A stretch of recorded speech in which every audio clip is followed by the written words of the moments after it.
August 8th, 2023 looked like any other summer day in Lahaina, except it really wasn't. Hurricane Dora churned south of the Hawaiian Islands, driving unprecedented winds across Maui. Multiple fires were already burning across the island, stretching emergency resources. The tourists still browsed Front Street shops. The locals went about their routines. The Weather Service had issued its warnings. The firefighters stood ready, but were already responding to other blazes. The emergency managers monitored deteriorating conditions, and the power lines swayed violently in the wind. Everything was normal until it wasn't. Until it really wasn't. Hi, everyone. Welcome to the Christ Lab Podcast. I'm going to share today an article that we published on LinkedIn called The Most Expensive Report Ever Written Again. So in the devastating aftermath of the Lahaina Fire, investigators poured through nearly 2 terabytes of data, conducting hundreds of interviews and produced thousands of pages of analysis. A few months later, Maui Emergency Management Agency released its own after-action report, adding another volume to the library of disaster postmortems. So stop me if you read these reports before, but here's what makes these reports different. When you read them together, they expose a truth the emergency management community has been reluctant to confront: how deeply governance choices determine our ability to succeed or fail. So consider this.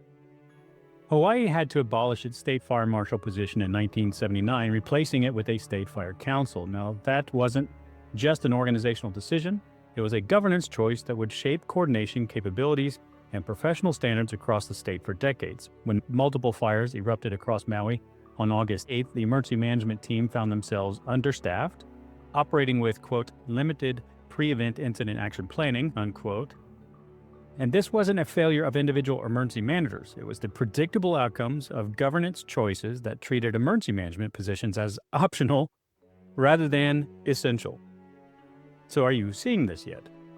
We keep talking about professionalizing emergency management as if it's simply a matter of better training or stricter certification, but that's actually backwards. Look at any established profession. Take a certified public accountant. Businesses don't hire CPAs because they're a certification available. They hire CPAs because governance systems, from corporate law to SEC requirements, recognize financial management as a central function of business operations. The professional standards followed, they didn't lead. The same patterns hold true for established professions. Professional standards don't create institutional recognition, they follow it. Professional requirements exist because governance systems first recognize these functions as essential.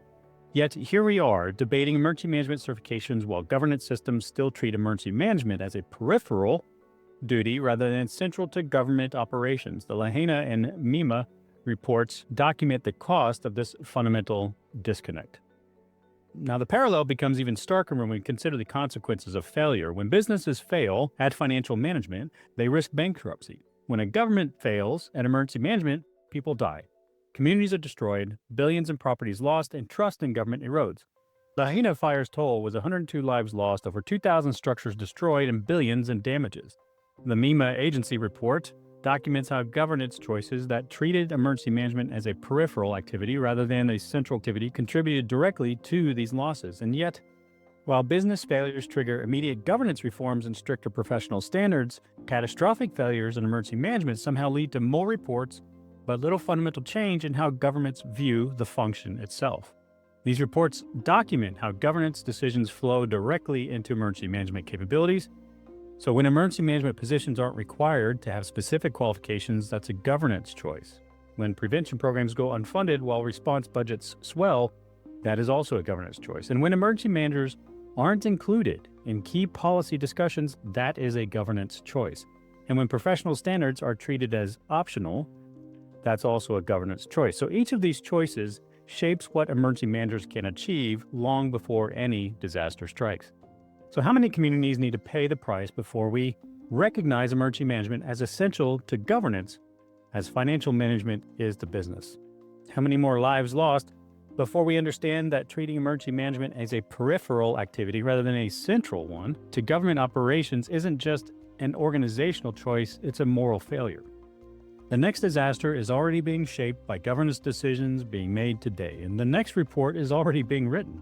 The only question is whether we'll finally confront the connection between how we govern and how we manage emergencies. Because until we do, we keep reading the same expensive reports, paid for with lives lost, communities destroyed, and trust eroded, wondering why nothing changes.